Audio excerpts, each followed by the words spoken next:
नमस्कार, मैं इब्राहिम रजा और आप देख रहे हैं सच्चा इना न्यूज। आज हम बात करने वाले हैं कि भारत देश में CAA कानून लागू कर दिया गया है। तो आइए जानने का प्रयास करते हैं कि CAA कानून से हमारे देश को कितना फायदा होने वाला है या नुकसान होने वाला है। क्योंकि अभी देखे होंगे ट्वीट करके अरविंद केजरीवाल इसके बारे में ट्वीट करके कहे कि इससे देश को काफी नुकसान होने वाला है।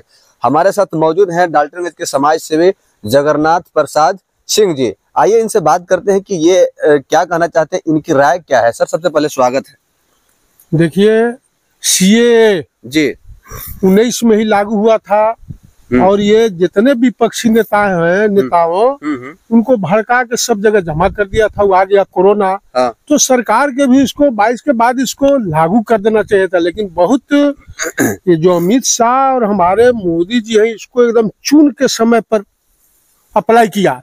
अब चूंकि अब इन लोग को लड़ना है। देखिए, चुनाव यहाँ न जनता के बेरोजगारी, न महंगाई, न और कुछ मुद्दों पर नहीं लड़ना है। चुनाव अंतोगत्वा बस ले जाना है हिंदू मुस्लिम पर। अब मैं विपक्षी नेताओं से पूछना चाहता हूँ कि जो पाकिस्तान हो, बांग्लादेश हो, अफगानिस्तान हो, हिंदू अगर समाज अगर सताया जाता है तो उन लोग कहाँ जाएगा? हमको बता दिया जाए भाई। मैं सबसे पूछ रहा हूँ, क्योंकि इंसानियत मानवता से बड़ा न कोई धर्म है और न कोई जात है। तो अगर वहां पर सताया गया, पाकिस्तान से भागे हुए यहाँ पर आए हैं, तो स्वाभाविक है कि एक नेपाल, एक हिंदुस्तान, यही उन लोग को ठिकाना हो सकता है। लेकिन पता नहीं चलता है कि विपक्षियन केवल 15-17% मुसलमान के लिए इन लोग करेगा। मुसलमान और इन लोग दोनों जान गया है। हमारे शाह जी बहुत चतुर खिलाड़ी हैं। शाह जी भी जान गए, इसीलिए स्क्वायर मौका पर इलेक्शन के समय लाए ये मुद्दा छोड़ दो, इसी मुद्दा पर चुनाव हो। अच्छा, आपके हिसाब से CAA सही है? बिल्कुल सही है। इसमें कहीं को मैं तो भाई बताया कि आखिर जो हिंदू समाज है वहां से उसको मान लिया जाए। अच्छा, कितने समुदाय के लोगों को यहाँ पे नागरिकता दिया जा रहा है? हिंदू, सिख, ईसाई, क्रिश्चियन सबको यहाँ दिया जा रहा है। एक सिर्फ मुसलमान भाई नहीं है। तो भाई मुसलमान भाई का तो एक अलग देश बना ही था। अगर ये बांग्लादेश और ये बना था तो इसीलिए ना कि भाई अपना में रहे, लेकिन वहाँ यहाँ भी रहे तो यहाँ मुसलमान भाई को कोई कष्ट नहीं हुआ। लेकिन वहाँ तो मुसलमान क्या, अहमदिया मुसलमान हो या ना मुसलमान में वहाँ अंतर है। तो पाकिस्तान का बहुत स्थिति खराब है। अरविंद केजरीवाल महोदय जी का अरविंद केजरीवाल महोदय जी का कहना यह है कि इससे हमारे देश में घुसपैठी लोग आएंगे, हमारे देश के लिए समझिए कि काफी नुकसानदायक होगा। ये नहीं लागू करना चाहिए था, क्योंकि हमारे देश में ऐसे ही युवा लोग बेरोजगार हैं, ऐसे ही उन लोगों को नौकरी नहीं दे पा रहे हैं। देश में इतना गरीबी है, तो बांग्लादेश से, पाकिस्तान से लोगों को ला करके कितने लोगों को आप नौकरी दीजिएगा? पहले अपने देश से गरीबी को तो मिटाइए। मैं अरविंद केजरीवाल जी से पूछना चाहता हूँ कि आपने जनता के लिए, भलाई के लिए क्या किया? 45 करोड़ के बना लिया अपना मुख्यमंत्री आवास। अरविंद केजरीवाल जी पानी, बिजली सारा कुछ फ्री कर दिए, स्वास्थ्य फ्री कर दिए, शिक्षा व्यवस्था इतना अच्छा कर दिए। सुनिए, शिक्षा व्यवस्था इतना अच्छा कर दिए कि विदेश के अखबारों में भी जिक्र हुआ था। अखबार में देखिए, वहाँ पर केवल यह प्रचार, जैसे मोदी जी के कैसे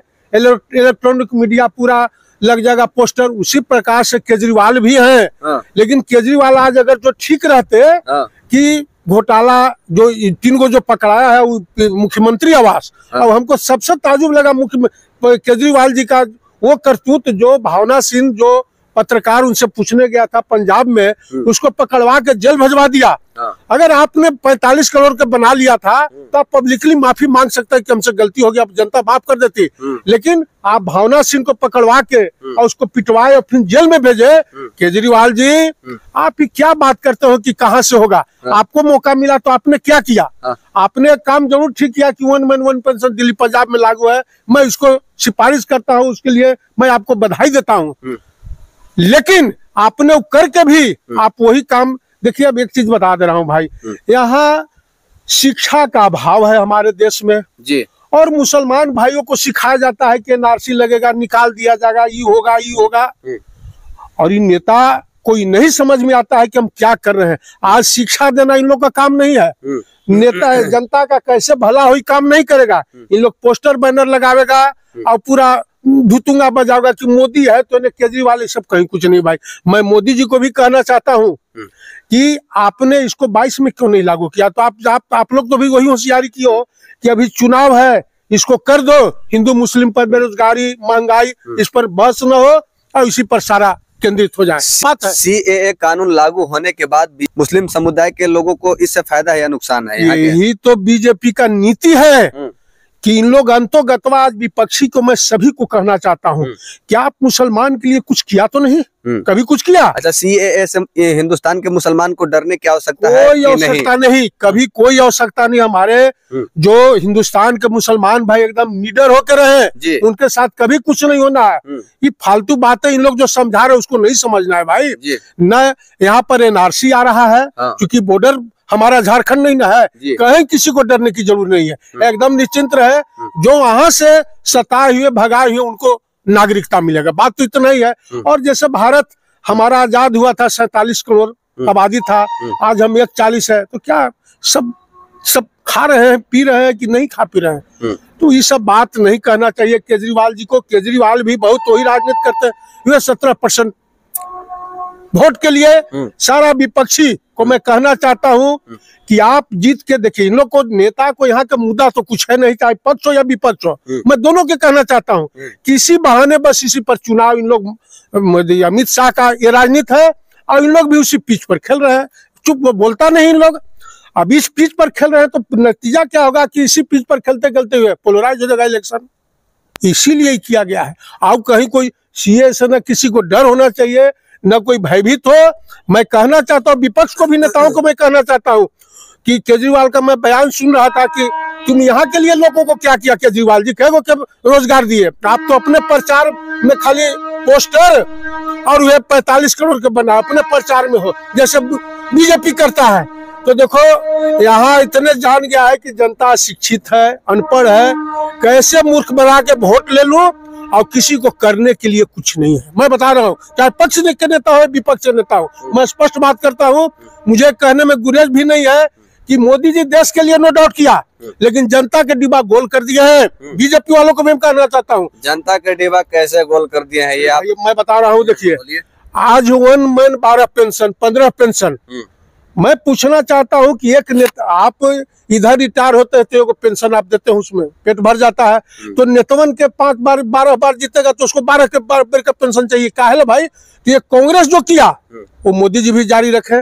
और दूसरी चीज बीजेपी वही टिकट लेके पैसा 25 करोड़ 25 विधायक और संसद के ले लो, टिकट दो, मोदी करो। तो ये सब जनता को अगर ये पैसा मिलता तो जनता खुशहाल नहीं होती। अच्छा, लेकिन तो कुछ करने के लिए तो इन लोग को तो है नहीं। अच्छा, आपसे हम ये जानना चाहते हैं कि सीएए कानून लागू करने से पहले अभी जो हमारे देश के युवा नौजवान लोग पढ़ लिख करके डिग्री लेकर के फिर रहे हैं, तो सबसे पहले उन लोगों को नौकरी देना जरूरी था या सबसे पहले सीएए लागू करना जरूरी था? नौकरी देना यही इसीलिए तो इन लोग जानबूझ के किया है कि इलेक्शन में बेरोजगारी मुद्दा ही नहीं उठे। अच्छा, यानी कि बेरोजगारी वाला मुद्दा कुछ उठे ही नहीं। हाँ, हिंदू मुस्लिम करने के लिए अमित शाह का पॉलिसी है। अभी विपक्ष उसी पिच पर खेल रहा है। अच्छा, आपका कहने का मतलब है कि बीजेपी पार्टी हिंदू मुस्लिम करके अपना वोट अपना वोट बैंक पोलराइज करेगी और इसका कहीं कुछ नहीं है, कहीं कुछ है ही नहीं। विपक्ष को भी कुछ नहीं बोलना चाहिए था। मैं बताना चाहता हूँ, आज मैं पूछना चाहता हूँ कि इलेक्ट्रोल बॉन्ड 17 में जेटली जी लाए थे, आज कोई नेता ने कहा कि हाँ खराब है, जबकि सबसे ज्यादा सब पैसा लिया, कांग्रेस भी लिया, टीएमसी भी लिया, आरजेडी भी लिया और बीजेपी ज्यादा लिया। मैं पूछना चाहता हूं कि आखिर आप किसी से पैसा लोगे चंदा इलेक्शन में तो उसका काम करोगे ना। आज बड़े बड़े जो भी चाहे रेलवे हो, एयरपोर्ट हो, जितना है सबको कॉर्पोरेट को दे दिए हैं मोदी जी, नौकरी खत्म कर दिए हैं। और जो भी बहाल करना है राज्य सरकार तो अनुबंध पर बहाल कर रहा है। आपको ये नहीं लग रहा है कि मोदी जी के नेतृत्व में हमारा देश विश्व गुरु बनने जा रहा है? भैया कहीं विश्व गुरु क्या बनेगा विश्व गुरु। मैं पूछना चाहता हूँ बीजेपी के शीर्ष नेताओं से कि आप किसी को टिकट देते हो फिर कहते हो कि दारू पिलाओ। अब ये 5 स्टेट चुनाव हुआ, क्या हुआ वहां? 750 पेटी पकड़ाया करोड़ और 450 नगद पकड़ा। किसके लिए?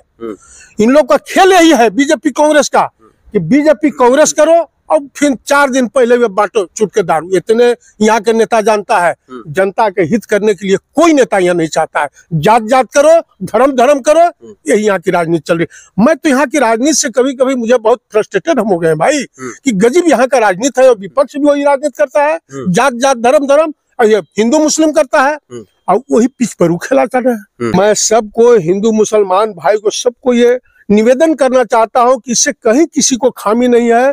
भाईचारा, देखिए अभी रमजान का महीना है, हमारे अल्लाह ताला हजरत मोहम्मद साहब ने समझाया है कि भाईचारा, प्रेम और सहिष्णुता के साथ हम लोग रहे जिए, यही हमारा धर्म है जी।